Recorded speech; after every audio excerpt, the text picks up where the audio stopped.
Hello students, आज हम शुरू करेंगे क्लास 9th की इंग्लिश बुक मोमेंट्स का चैप्टर नंबर 4। ओके, नाम है इन द किंगडम ऑफ फूल्स, यानी मूर्खों के राज्य में। किंगडम वो चीज़ होती है जहाँ पे किसी राजा या फिर रानी का राज होता है। तो यहाँ पे एक मूर्खों का राज्य है। वहाँ पे किस टाइप की स्टोरी बनती है, चलिए पढ़ते हैं। It is believe that fools are so dangerous. कहा जाता है कि मूर्ख जो होते हैं ना, वो बहुत ज़्यादा खतरनाक होते हैं। That only very wise people can manage them. केवल बहुत ज़्यादा बुद्धिमान लोग ही बेवकूफ़ों को संभाल सकते हैं। Who are the fools in this story? इस कहानी में वो बेवकूफ़ हैं कौन? वट हैपन्स टू दैम, और उनके साथ क्या होता है? Okay, in the kingdom of fools both of the king and the minister were idiots. और इस कहानी में ना, जो मूर्खों के राज वाली कहानी है, इसमें खुद राजा और उसका मंत्री दोनों ही इडियट्स मतलब बेवकूफ़ हैं। They didn't want to run things like other kings. जैसे दूसरे राज्यों में राजा राज चलाते हैं ना, वो बिल्कुल नहीं चाहते कि उनके राज्य में वैसे ही राज चले। So they decided to change night into day and day into night. इसलिए वो दोनों बेवकूफ़ जो थे, तो इसलिए उन्होंने क्या निर्णय ले लिया कि हम दिन को रात और रात को दिन कहेंगे और उनको वैसे ही बदल देंगे। यानी कि जो काम दिन में होते हैं वो रात को करेंगे और जो रात को होते हैं वो दिन में करेंगे। They ordered that everyone should be awake at night. तो उन्होंने पूरे राज्य में ये ऐलान कर दिया कि रात को हर कोई जागेगा। टिल देयर फील्ड्स, और अपने खेत जोतेगा। टिल होता है जो खेत जोतना। And run their businesses only after dark. Okay, अंधेरा होने के बाद ही अपने सारे काम धंधे करेगा। तो उन्होंने ऐसी अनाउंसमेंट करवा दी। And go to bed as soon as the sun came up. और जैसे ही सूर्य निकलेगा सारे जने सो जाएंगे। Anyone who disobeyed would be punished with death. और वो इंसान जो भी उनकी अवज्ञा करेगा, यानी उनकी आज्ञा का पालन नहीं करेगा, उसको मौत की सज़ा दे दी जाएगी। Okay, the people did as they were told for fear of death. अब मौत के डर से जैसे लोगों को बोला गया था, बेचारे लोग वैसे ही करने लग गए। The king and the minister were dilated. Dilated means happy. Okay, at the success of the project. Project मतलब होता है काम, प्लान। ओके, तो जो उन्होंने प्लान किया था राजा और मंत्री ने, अपनी इस सफलता पर राजा और मंत्री दोनों बड़े खुश थे कि वाह, हमने जो सोचा वो हो गया। One day a Guru and his disciple. Disciple होता है चेला, शिष्य। Okay, follower. तो एक दिन क्या हुआ कि एक गुरु और उसका चेला अराइव्ड इन द सिटी। उस शहर में आए। It was a beautiful city, बहुत ही खूबसूरत शहर था।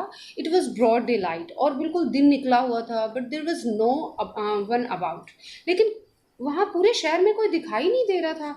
एवरीवन वाज अस्लीप, हर कोई सोया हुआ था। नॉट ए माउस स्ट्रिंग, यहाँ तक कि चूहा भी नहीं हिल रहा था। इतना मतलब खौफ था राजा और मंत्री ने अपना बनाया हुआ था। तो कोई भी जीव जंतु तक नहीं हिल रहा था। Even the cattle had been taught to sleep by day. और यहाँ तक कि जानवरों को भी सिखा दिया गया था कि दिन में सोना है। अब जो सारी रात काम करेंगे तो दिन में और ऑब्वियस है सोएंगे ही। The two strangers were amazed. अब जो दोनों अजनबी आए थे ना, who are the two strangers? Disciple and the and is a guru. तो दोनों वो स्ट्रेंजर्स थे, वर अमेज्ड, वो हैरान हो गए। अमेज्ड मतलब सरप्राइज। तो वो दोनों बड़े हैरान हुए। किस बात पे? By what they saw around them, जो भी उन्होंने आसपास देखा कि कैसे लोग दिन में सोए हुए हैं। And wandered around town till evening. और शाम तक पूरे शहर में इधर उधर घूमते रहे। When suddenly the whole town woke up। और जैसे ही शाम हुई पूरा शहर जाग गया। And went about its nightly business। और अपने रात के काम धंधों पर निकल पड़ा। The two men were hungry। अब दोनों को बहुत भूख लगी थी। टू मैन कौन? वही गुरु और उसका डिसिपल। ठीक है। Now that the shops were open. और अब तो दुकानें भी खुल गई थी। They went to buy some groceries. उन्होंने सोचा कि कुछ ग्रोसरी का सामान, यानी आटा दाल चावल वगैरह या परचून का सामान खरीद लेते हैं। प्रोविजंस जो शॉप होती हैं। तो उसने सोचा कि अब कुछ सामान खरीदते हैं ताकि कुछ बनाया जा सके। To their astonishment they found that everything cost the same. तो एस्टोनिशमेंट होता है सरप्राइज। तो उनकी हैरानी की बात ये थी, दे found that everything cost the same. वहाँ पे हैरानी की बात क्या थी कि हर चीज़ की कीमत एक जैसी थी। और सिंगल डुडू, वहाँ की करेंसी का नाम था डुडू। ठीक है। तो वहाँ हर चीज़ की कीमत एक ही थी। यानी आपने अगर जलेबी खरीदनी है तो भी एक डुडू की ही आएगी, और अगर आपने आटा खरीदना है तो भी एक डुडू का ही आएगा, और अगर आपने कुछ और खरीदना है तो वो भी एक डुडू का ही आएगा। तो कहने का मतलब हर चीज़ की कीमत एक डुडू थी, ना कि उसकी वैल्यू के हिसाब से। तो सिंगल डुडू जो उसकी कीमत थी। Whether they bought A measure of rice और ए बंच ऑफ बनानाज, अब चाहे वो 1 किलो चावल लें या फिर एक दर्जन केले ले लें, कीमत बराबर थी। इट कॉस्ट अ डुडू, ठीक है। The Guru and his disciple were dilated, अब गुरु और चेला बड़े खुश हुए दोनों, अरे वाह बड़ी सस्ती चीज़ें हैं। They had never heard of anything like this, क्योंकि आज से पहले तो उन्होंने ऐसा कभी सुना ही नहीं था ना कहीं पे। They could buy all the food they wanted for a rupee, क्योंकि जितना भी वो खाना खाना चाहते थे, खरीदना चाहते थे, वो 1 रुपये में यानी 1 डुडू में आ सकता था। When they had cooked and eaten, अब जब उन्होंने सामान खरीदा ग्रोसरी शॉप से, फिर उसका खाना बनाया और उसको खाया, द गुरु रियलाइज, अब खाना खाते ही गुरु को तो रियलाइज़ हो गया, अनुभव हो गया। रियलाइज़ का मतलब होता है एक्सपीरियंस हो गया, ठीक है। क्या हो गया? That this was the kingdom of fools, कि ये तो बेवकूफ़ों का राज है। And it wouldn't be a good idea for them to stay there, और उन दोनों के लिए तो यहाँ रहना बिल्कुल भी अच्छी बात नहीं है। This is no place for us, let's go. तो गुरु अब समझदार थे, तो गुरु ने कहा ये हमारे लिए जगह नहीं है, चलो चलें। उन्होंने अपने चेले को बोला, he said to his disciple, ठीक है। But the disciple did not want to leave the place, अब वो जो डिसिपल था, चेला जो था, वो तो उस जगह को छोड़ के जाने को तैयार नहीं था। Everything was cheap here, cheap means सस्ती, तो अब वो वहाँ पे हर चीज़ जो थी वो काफ़ी सस्ती थी, ठीक है। All he wanted was good cheap food, उसको क्या चाहिए था?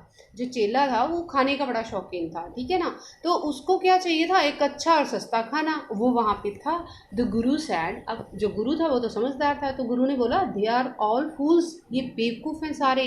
This wouldn't last very long, ज़्यादा देर नहीं चलने वाला इनका राजपाट। And you can't tell what they will do to you next, तुम्हें पता भी नहीं चल सकता कि अगले ही पल ये बेवकूफ़ तुम्हारे साथ क्या कर देंगे।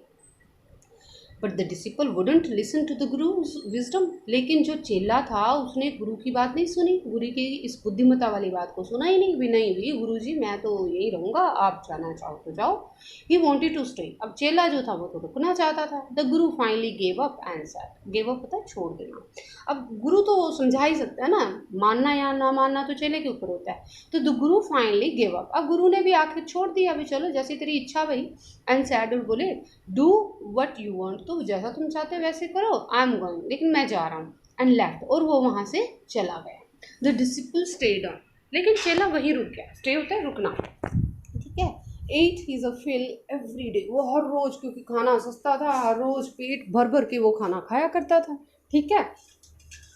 Bananas and ghee and rice and wheat, मतलब चाहे उसका जो मर्जी मन आता था, चाहे वो चावल होते, चाहे वो घी होता, केले होते, अनाज होता, जो उसका मन करता वो आराम से पेट भर के खाता था। And grew fat like a street side sacred bull, तो स्ट्रीट साइड सिकड बुल मतलब जो गली का सांड होता है, तो वो गली के पवित्र सांड की तरह, यानी जो ऐसी गलियों में घूमता रहता है, वैसा मोटा ताज़ा हो गया थोड़े ही दिनों में।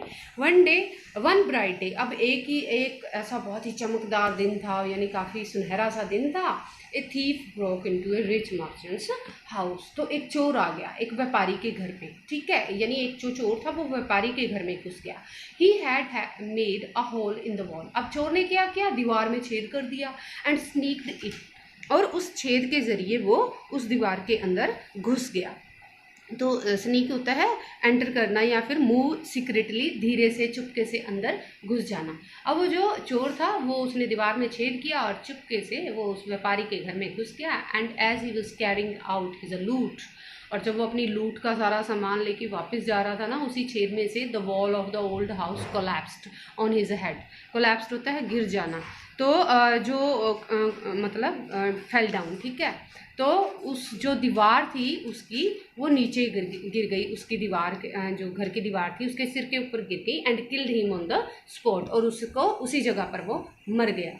His brother ran to the king and complaint, और उसका जो भाई था ना वो भागा भागा राजा के पास आया, शिकायत की। Your highness when my brother was pursuing his ancient trade, तो उस चोर के भाई ने बोला कि महाराज जब मेरा भाई अपने नेचुरल काम धंधे पर लगा हुआ था ना, काम धंधा कौन सा था? चोरी का।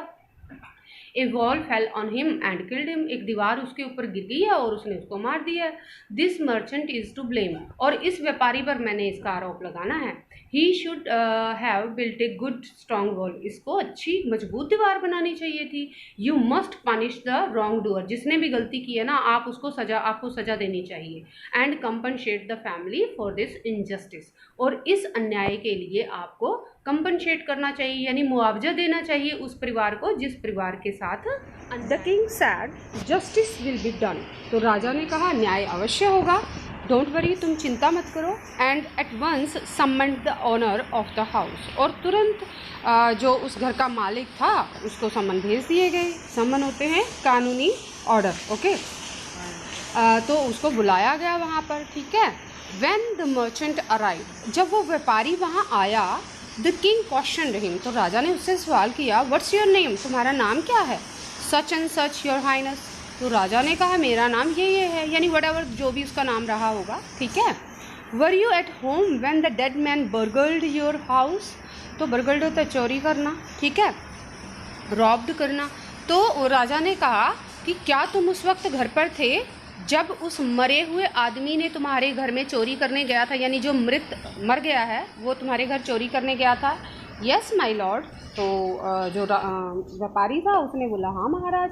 ही broke in and the wall was weak, और वो दीवार तोड़ के अंदर घुसा और दीवार कमज़ोर थी। इट फेल ऑन हिम, और ये तो उसके ऊपर गिर गई।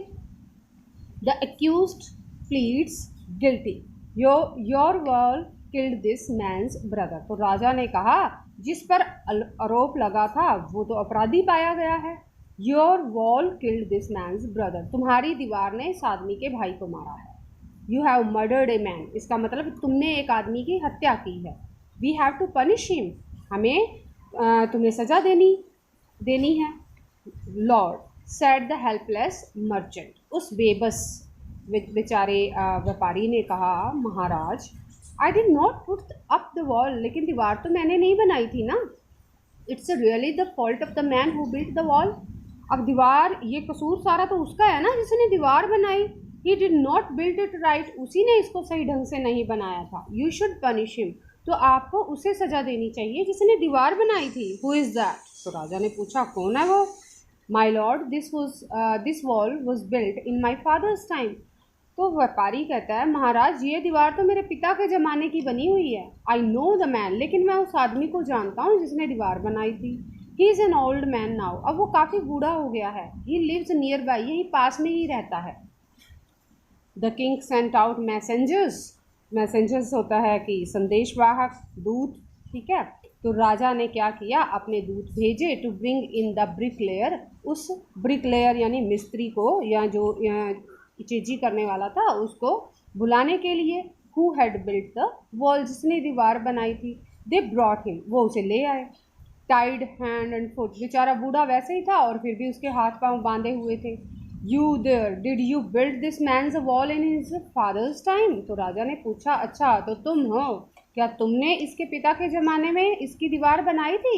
Yes my lord I did, तो उसने जवाब दिया हाँ महाराज मैंने बनाई थी। What kind of a wall is this that you build, कैसी दीवार बनाई थी तुमने?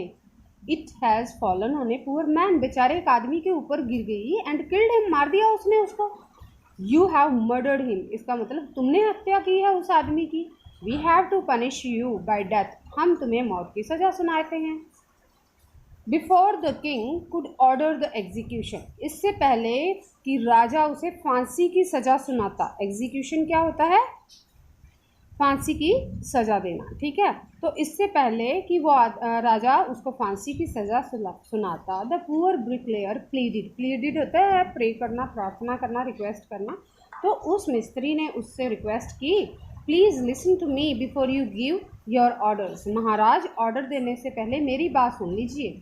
It's true I built this wall, ये तो सच है कि वो दीवार मैंने बनाई थी। And it was no good, और वो अच्छी भी नहीं बनी थी। But this was because my mind was not on it, ऐसा इसलिए हुआ था क्योंकि मेरा मन नहीं था ना दीवार बनाने का। I remember very well A dancing girl, मुझे अच्छे से याद है। अब मिस्त्री ने देखो एक और कहानी बनाई, तो मिस्त्री क्या कहता है, मुझे अच्छे से याद है कि एक नाचने वाली लड़की थी who was going up and down that street all day, जो सारा दिन उस गली में इधर उधर आती जाती रही with her anklets jingling. anklets होता है पायल, jingling होता है खनखनाहट. तो वो अपनी पायलों को खनखनाती हुई सारा दिन गली में इधर उधर जाती रही. And I could not keep my eyes on और my mind on the wall. इसलिए मेरा दिमाग और मेरी आंखें जो थी वो दीवार बनाने में लगी नहीं सकती थी. आई वॉज बिल्डिंग वो दीवार जो मैं बना रहा था. You must get the dancing girl. अब आपको उसी नाचने वाली लड़की को पकड़ना चाहिए. I know where she lives. अब मिस्त्री कहता है मुझे पता है कहाँ रहती है वो. You are right. The case depends. राजा कहता है तुम तो सही कह रहे हो, मामला तो और गहराता जा रहा है. We must look into. Look into होता है जांच पड़ताल करना. तो राजा कहता है हमें तो इसकी जांच पड़ताल करनी चाहिए. इट्स नॉट ईजी टू जज सच कॉम्प्लिकेटेड केसेस. कि इतने मुश्किल केसेस को जज करना, उनका निर्णय लेना कोई आसान काम नहीं है.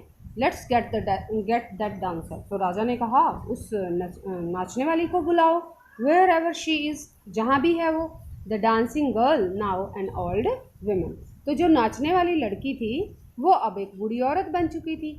केम ट्रैम्बलिंग टू द कोर्ट. वो बेचारी कांपती हुए हाथों से अब वहाँ पे कोर्ट में यानी कि राजा के दरबार में पेश हुई.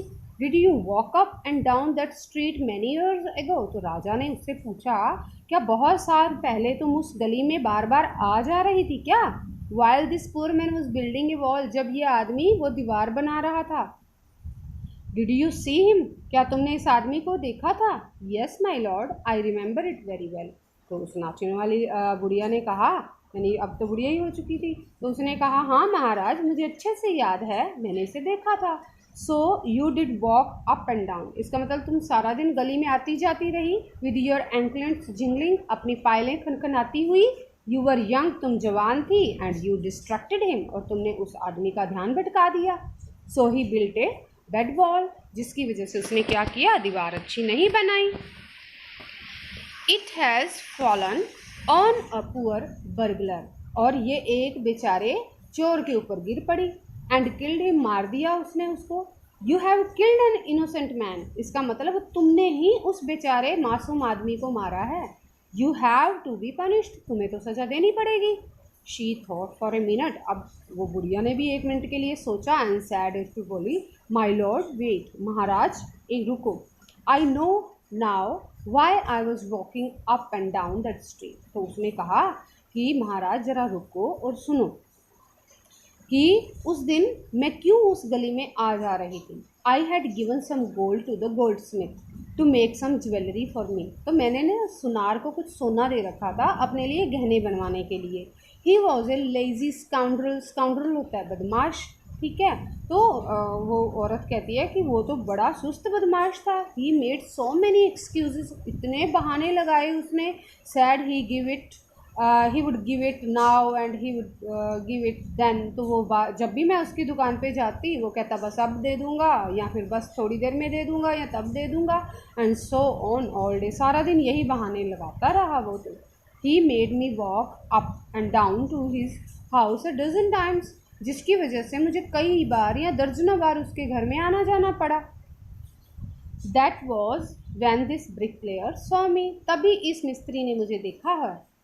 It's not my fault. ये तो मेरा कसूर नहीं है माई लॉर्ड महाराज. It's the damned goldsmith's fault. ये तो उस बदमाश सुनार का कसूर है. Poor thing, she is absolutely right thought the king. राजा ने सोचा और बोला कि बेचारे, शी इज़ एब्सोल्युटली राइट, ये तो सही कह रही है. वेइंग द एविडेंस, इसके सबूत में तो दम है. We have got the real culprit at last. तो आखिर हमें असली अपराधी मिल ही गया.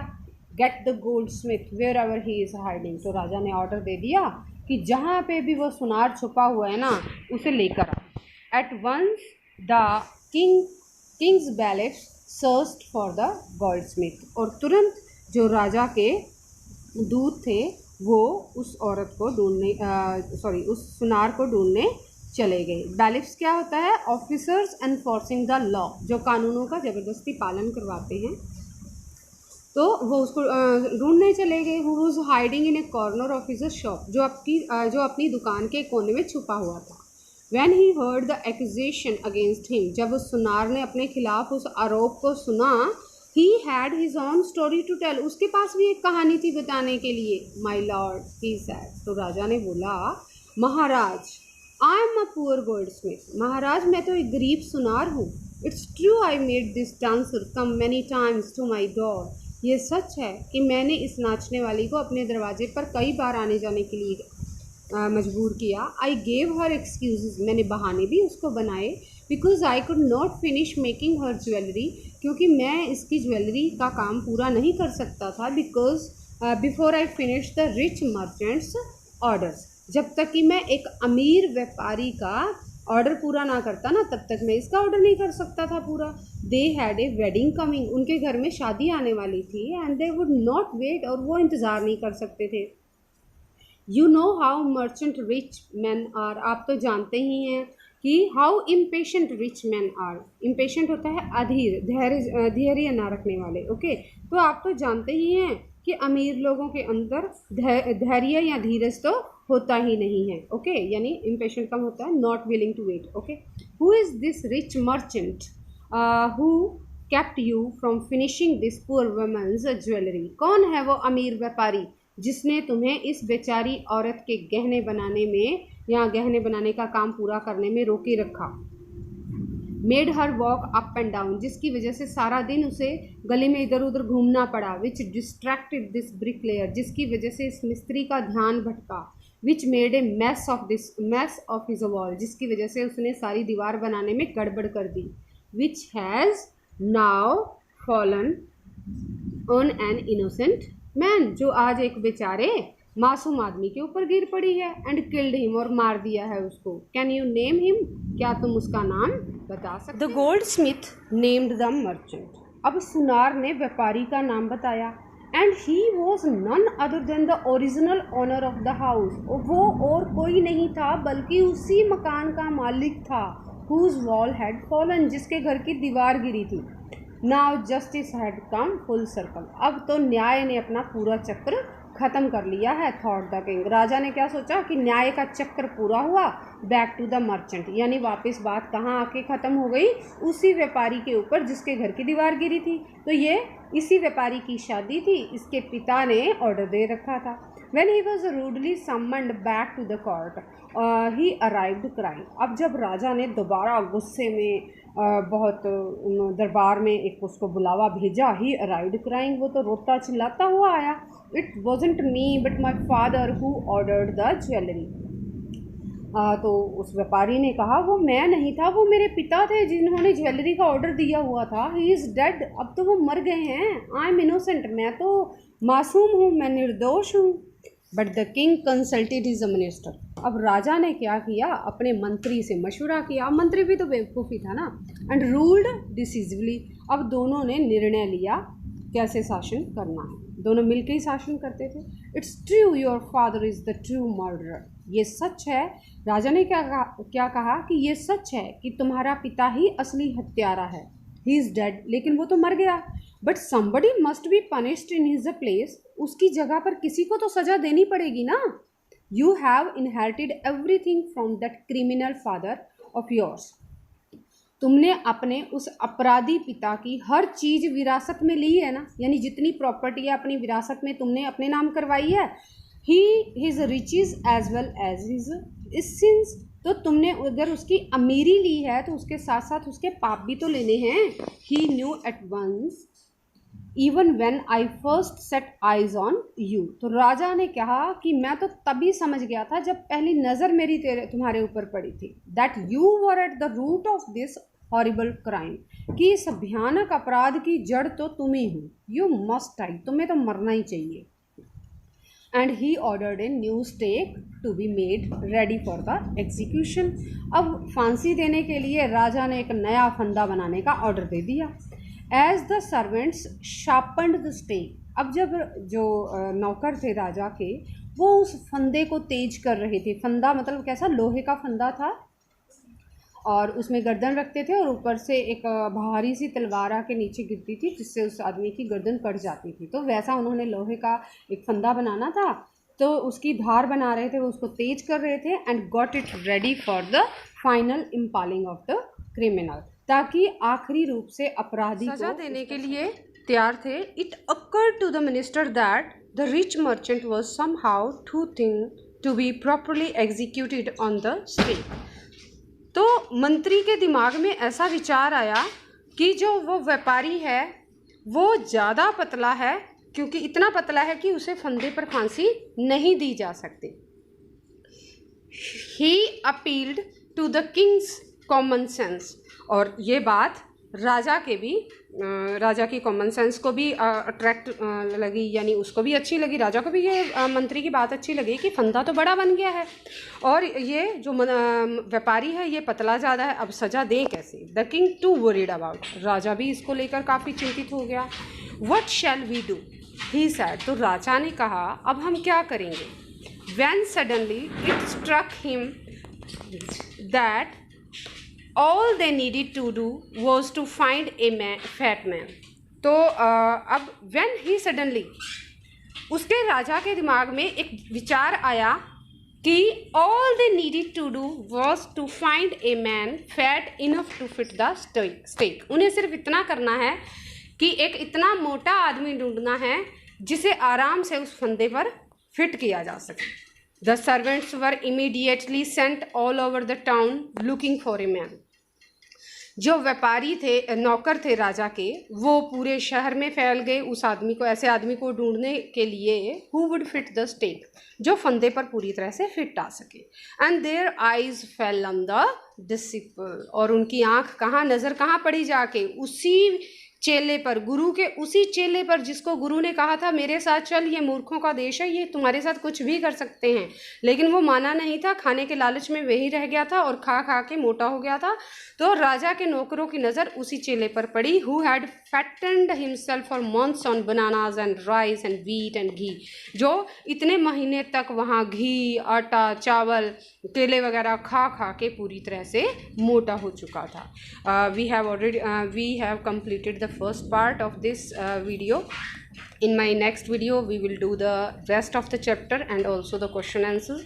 Till then listen it again and again to understand it, and please like and subscribe my channel. Thank you. Have a nice day.